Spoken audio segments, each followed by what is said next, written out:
Comenzamos otra semana más alabando y bendiciendo el nombre de Dios. Les habla Pablo Jiménez a nombre del Movimiento La Red, una comunidad de fe que se reúne a través de las redes sociales. Es nuestro deseo bendecirle, trayéndole oración, cánticos y palabra de Dios. Le rogamos que usted le dé un like, me gusta a esta transmisión, de manera que podamos saber que ha estado con nosotros, que nos ha estado viendo. Le pedimos por favor que usted comparta estas grabaciones en sus redes sociales. Del mismo modo, le pedimos que visite www.movimientolared.com www.movimientolared.com, donde puede acceder a todas nuestras grabaciones. Y ahora, ¿qué les parece si dedicamos tiempo para alabar y bendecir el nombre de Dios?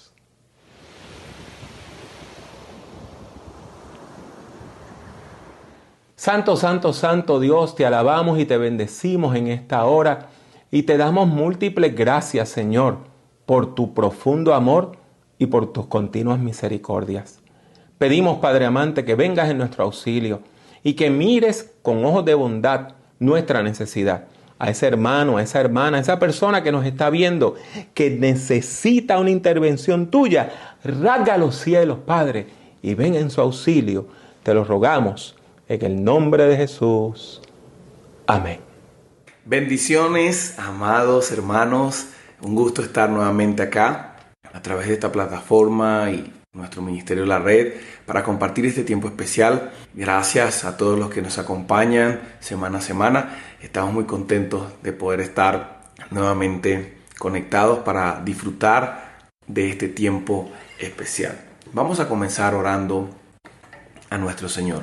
Gracias, Señor, porque tu fidelidad y tu amor nunca falla. Gracias, Señor, porque en medio de la prueba y de las dificultades es donde tu poder se manifiesta de manera extraordinaria. Gracias porque tu poder se perfecciona en nuestra debilidad. Hoy presentamos este tiempo, presentamos nuestras vidas y presentamos todo nuestro ser delante de ti, en el nombre de Jesús. Amén. Quiero compartir con ustedes este canto, esperando que sea de bendición, que nos habla de una verdad hermosa en el Señor. Su gracia es mayor si las cargas aumentan. Su fuerza es mayor si la prueba es más cruel.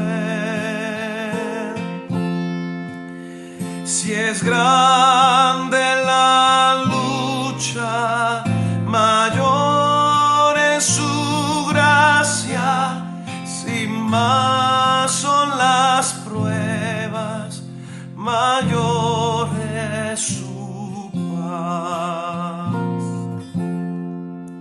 Su amor no termina, su gracia no acaba, no hay límite alguno al poder del Señor, pues de sus inmensas riquezas en gloria abunda su gracia, abunda su amor.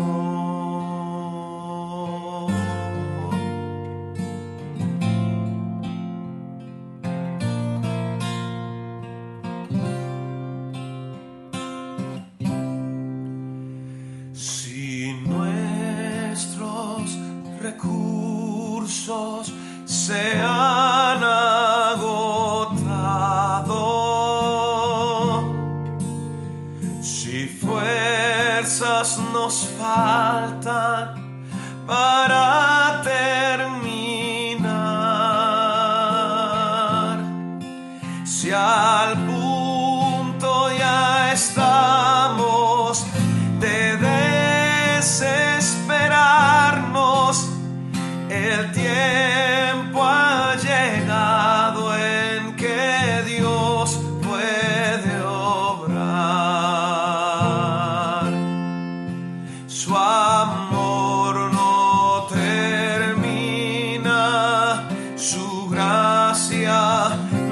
acaba, no hay límite alguno al poder del Señor, pues de sus inmensas riquezas en gloria abunda su gracia, abunda su amor.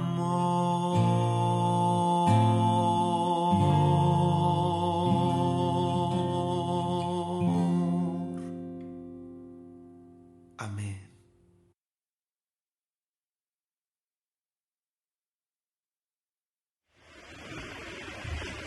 Todo es tuyo, y de lo tuyo te damos.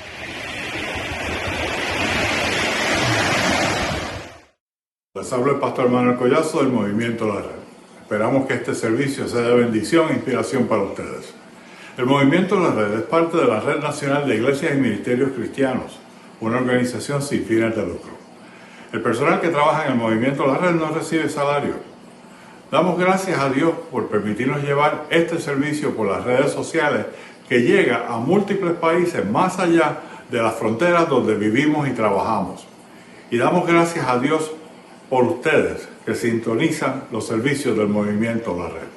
Todas las ofrendas recibidas son utilizadas para sufragar los costos de servicios de transmisión, publicidad, edición y arte necesarios para preparar este culto a Dios. Si usted desea ayudar a sufragar algunos de estos gastos, puede hacerlo por medio de nuestra página en el portal www.movimientolared.com/give. En la misma encontrarán nuestro enlace a Tithely, un servicio cristiano seguro por el cual podrá hacer su ofrenda, y además encontrarán un enlace a nuestra página de GoFundMe donde podrá contribuir a este ministerio. En esta página usted podrá hacer su ofrenda, diezmo o contribución directa al ministerio. Esperamos que este servicio sea nuestro regalo para usted. Le pedimos a Dios que les continúe bendiciendo y que les bendiga siempre. Para ofrendar al Movimiento La Red, visite nuestro portal y seleccione la página para ofrendar. Ahí encontrará enlaces a Tithely o a GoFundMe. Movimiento La Red. Espiritualidad, discipulado, liderazgo. Escuchemos palabras de vida. El problema es que no nos damos cuenta. La tenemos de frente, pero no nos damos cuenta. No podemos comprender que esta situación es única y que por lo tanto no se va a repetir. ¿De qué estoy hablando? De la oportunidad.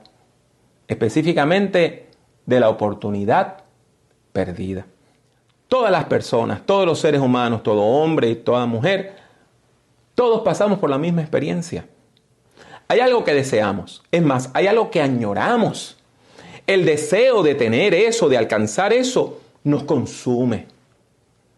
Y el proceso pasa por varias etapas. A veces pensamos que nunca lo vamos a obtener. En otras ocasiones nos llenamos de optimismo y sabemos que eso lo vamos a alcanzar, pensamos que lo vamos a alcanzar, que está a nuestro alcance. Sin embargo, pasa el tiempo y la desesperanza vuelve a atacarnos y nos desanimamos una vez más. En el mejor de los casos, logramos obtener lo que tanto deseamos y eso nos trae sentido de logro. Tenemos sentido de logro en nuestras vidas, nos sentimos triunfantes, nos sentimos alegres de haber alcanzado una victoria importante en nuestras vidas. Nos sentimos felices, positivos ante la vida y positivos ante los demás. Pero en el peor de los casos, nos damos cuenta que tuvimos la oportunidad de alcanzar lo deseado y la desperdiciamos. La victoria estuvo a nuestro alcance. Nuestro deseo estuvo a punto, casi se convierte en realidad. Pero no lo vimos a tiempo. Pero lo dejamos escapar. Pero aunque lo tuvimos en nuestras manos, se nos fue como se cuela el agua entre los dedos. Fallamos. Lo que estuvo a punto de ser una gran victoria ahora es solo una oportunidad perdida. Lo que estuvo a punto de ser una realidad ahora no es más que un mero recuerdo, un recuerdo que tortura nuestras mentes y nuestros corazones. Y por eso, en vez de la euforia que produce la victoria, lo que experimentamos es la agonía que trae la derrota. En vez de obtener un gran logro, nos quedamos para siempre en la esfera de la oportunidad perdida. La oportunidad perdida. Uno de los ámbitos fundamentales de la vida humana es la espiritualidad. Todas las culturas humanas, todos los grupos humanos en todo tiempo y en todos los lugares han cultivado la espiritualidad en alguna manera. ¿Y a qué se debe ese fenómeno? En realidad, no lo sabemos a ciencia cierta. Sin embargo, en la Biblia encontramos una posible explicación. Proviene de uno de los libros poéticos del Antiguo Testamento, que también se le llaman los libros de la sabiduría, porque nos dan sabiduría para vivir. Hoy diríamos que nos dan inteligencia emocional. Y ese libro se llama el libro del Eclesiastés. Y en el capítulo 3, versículo 11, encontramos una frase contundente que dice lo siguiente: en su momento, Dios todo lo hizo hermoso y puso en el corazón de los mortales la noción de la eternidad, aunque estos no llegan a comprender en su totalidad lo hecho por Dios. ¿Escucharon bien? La Biblia nos dice que todos los seres humanos tenemos una noción de eternidad. O sea, que cada hombre y que cada mujer tiene una noción de eternidad, tiene la certeza de que la vida no acaba con la muerte física, de que hay algo más allá, de que la vida trasciende lo material. Para decirlo con mayor claridad, la Biblia afirma que toda persona sabe que la vida es mucho más que nacer y morir, comer y dormir, trabajar y descansar. Nuestra alma y nuestro espíritu grita que hay algo más hermoso, más significativo y más profundo. En algún nivel, toda persona sabe que el reino de Dios no es comida ni bebida, sino justicia, paz y gozo en el Espíritu Santo. Por esta razón, todo ser humano en algún momento de su vida entra en diálogo con la espiritualidad y comienza a buscar respuestas a las preguntas fundamentales de la vida. Y usted se preguntará, ¿cuáles son esas preguntas fundamentales de las que habla el hermano Pablo? Bueno, algunas de esas preguntas fundamentales son: ¿quién soy? ¿Para qué nací? ¿Cuál es el propósito de mi vida? ¿Por qué sufre la gente buena? ¿Y por qué hay gente mala a quien todo parece irle bien? ¿Por qué debo morir?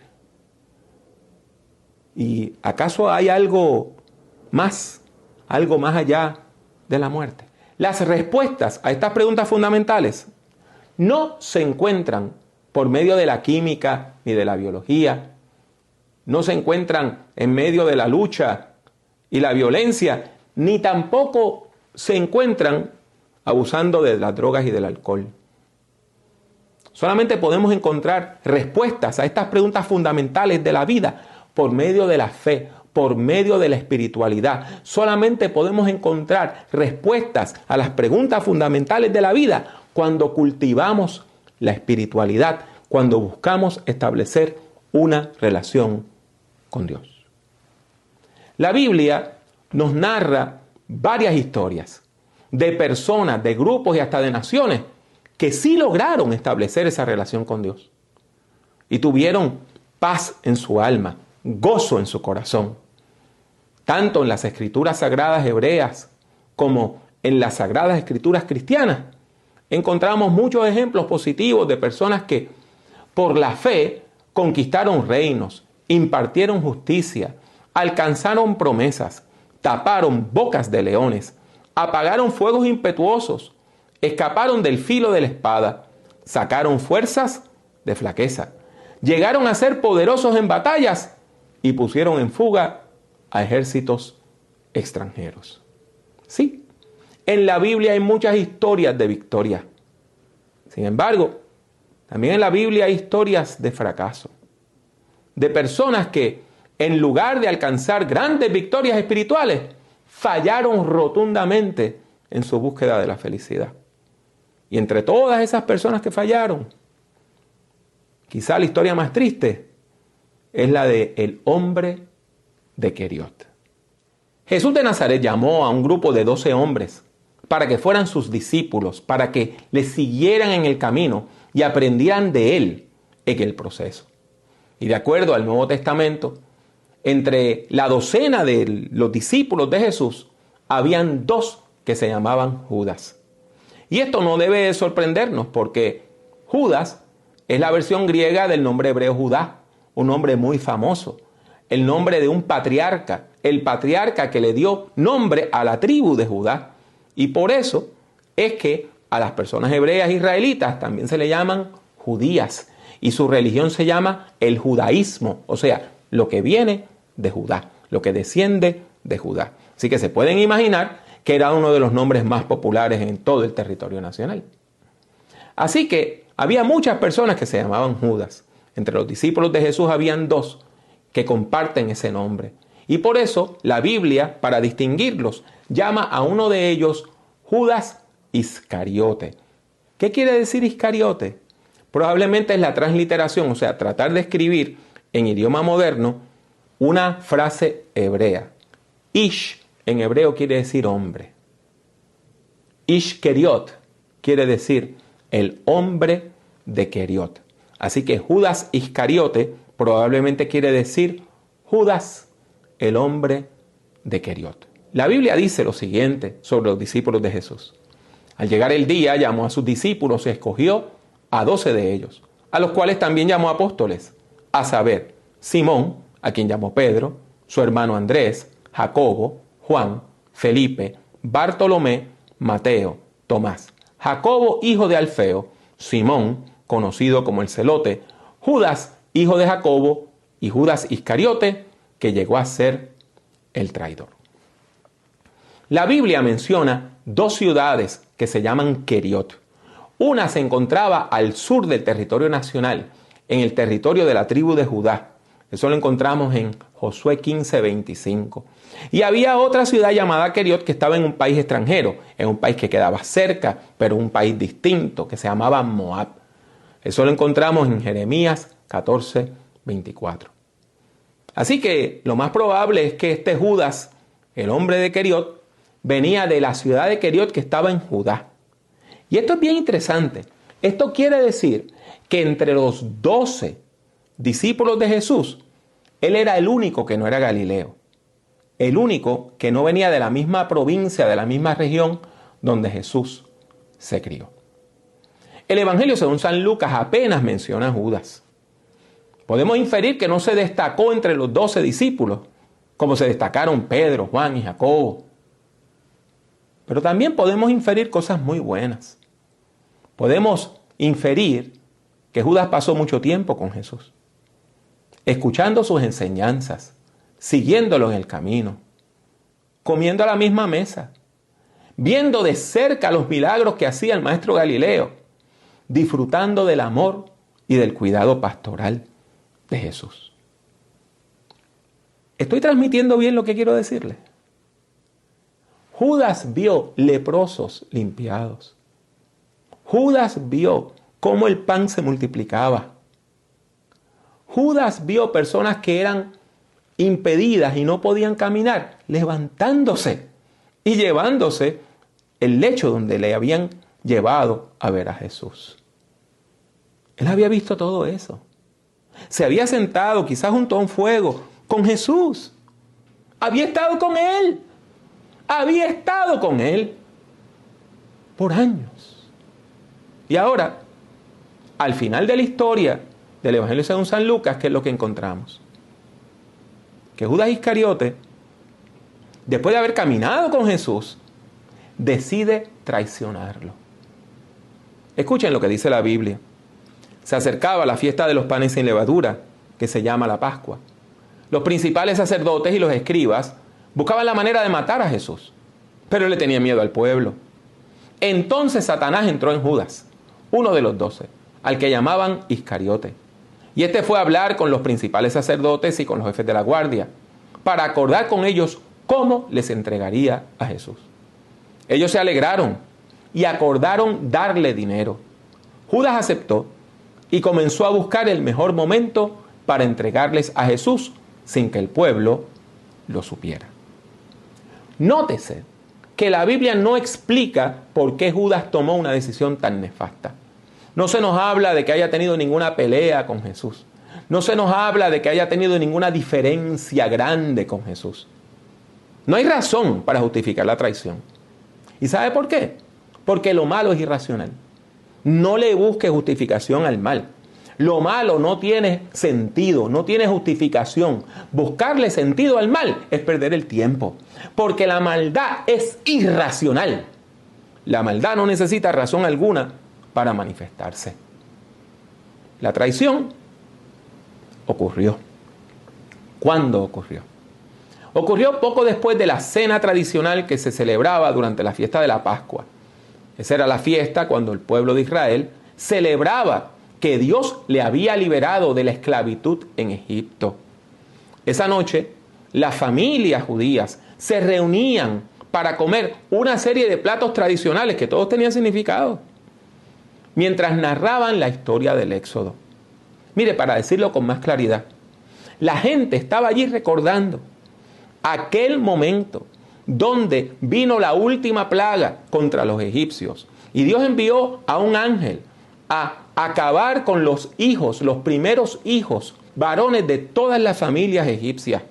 Y los únicos que se salvaron fueron las personas que obedecieron a Dios y que, siguiendo las instrucciones de Moisés, sacrificaron un cordero y tomaron la sangre del cordero y con ella la pusieron en los marcos de las puertas para que el ángel supiera que esta persona estaba protegida. Esta persona era una persona de fe y no entrara a esa casa, no le hiciera daño a nadie esa casa, sino que fuera a la casa de las personas egipcias que no estaban alabando el nombre de Dios. ¿Me estoy comunicando bien? La sangre del cordero fue lo que identificó a la gente como gente de fe y permitieron que pudieran sobrevivir. Y es en ese contexto, cuando la gente está recordando el milagro de la Pascua, que Jesús dice que Él va a ser sacrificado como se sacrifica el cordero de la Pascua. ¿Cómo lo explicó? De la manera más sencilla. Tomó un poquito de pan, tomó una copa de vino y dijo que su cuerpo iba a ser sacrificado como se rompe el pan, como se parte el pan. Y que su sangre iba a ser derramada como se vierte el vino. La sangre de Jesús representaría una nueva etapa en la historia de la salvación. Representaría que Dios ha entrado en un nuevo pacto con la humanidad. Y así como ayer la sangre del antiguo cordero salvó a Israel de la esclavitud y de la muerte, hoy es la sangre de Jesucristo la que nos libra de la muerte. En medio de este discurso tan solemne, Jesús hace un alto para denunciar el complot que había en su contra. Y dijo: pero sepan que la mano del que me va a traicionar está sobre esta mesa, conmigo. A decir verdad, el Hijo del Hombre va según lo que está determinado, pero ¡ay! ¡Ay de aquel que lo va a traicionar! Ellos comenzaron a preguntarse unos a otros quién de ellos sería capaz de hacer esto. Después de cenar, Jesús se fue al monte de los olivos con sus discípulos. Y allí continuó dándoles palabras de vida y palabras de esperanza. Sin embargo, había uno de los discípulos que no llegó al monte de los olivos con el resto del grupo. Judas, el hombre de Queriot, sabiendo que ya Jesús estaba al tanto de la traición, decide actuar inmediatamente. Y en vez de ir con los 12, en vez de ir con Jesús, fue a donde las autoridades. Y volvió, esta vez al mando, al frente de una turba, probablemente con gente que venían de la policía del templo, para arrestar a Jesús. Dice la Biblia: mientras Jesús estaba hablando, se hizo presente una turba. al frente de la cual iba Judas, que era uno de los 12, y que se acercó a Jesús para besarlo. Jesús le dijo: Judas, con un beso entregas al Hijo del Hombre. Judas besa a Jesús para identificarlo, para facilitar que esa turba, la policía del templo de Jerusalén, pudiera saber quién era Jesús y pudieran arrestarlo. Usted conoce el resto de la historia.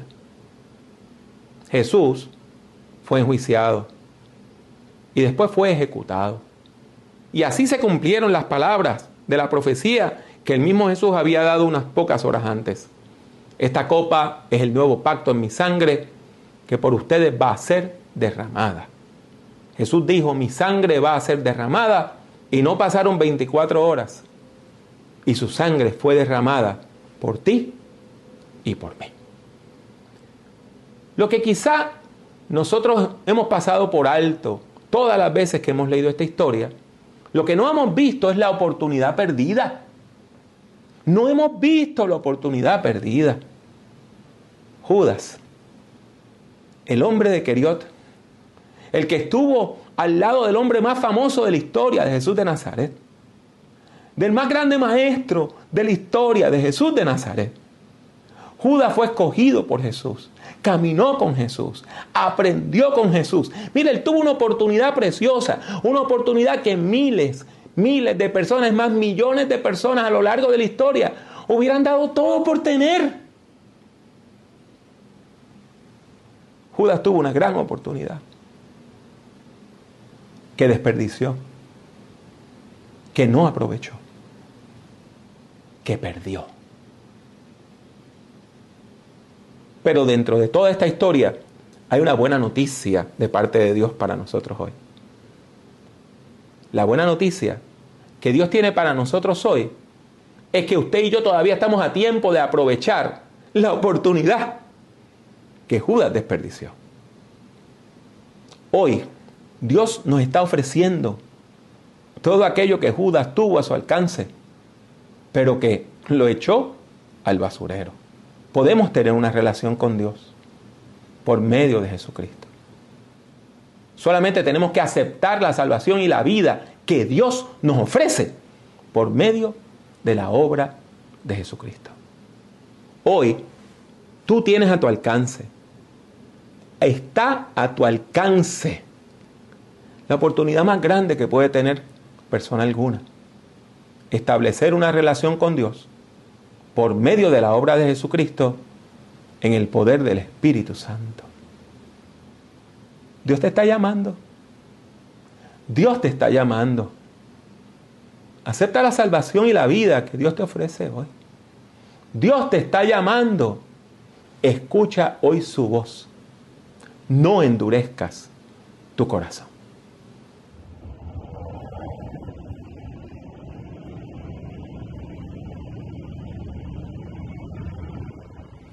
Después de haber escuchado la exposición de la palabra de Dios, vamos a orar.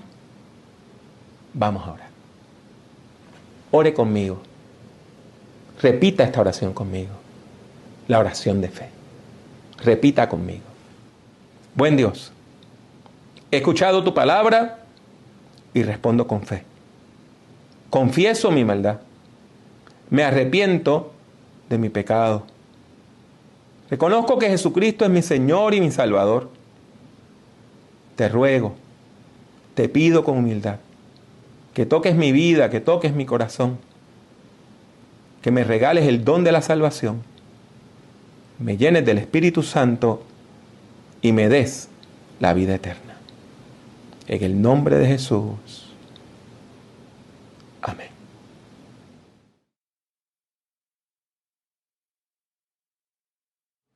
Así llegamos al final de otro encuentro de adoración y predicación del Movimiento La Red, una comunidad de fe que se reúne a través de las redes sociales.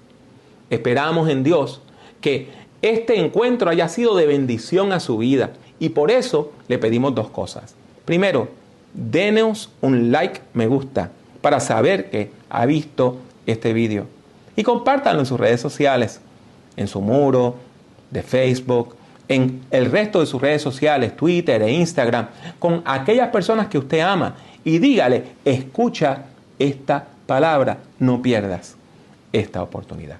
Y hablando de oportunidades, les recordamos que los jueves a las 7:30 de la noche tenemos nuestros momentos de oración en vivo por Facebook y que este encuentro de adoración y predicación se transmite todos los fines de semana, los domingos comenzando a las 9 de la noche. Es nuestro deseo que Dios le bendiga, que Dios le bendiga mucho y que Dios le bendiga siempre.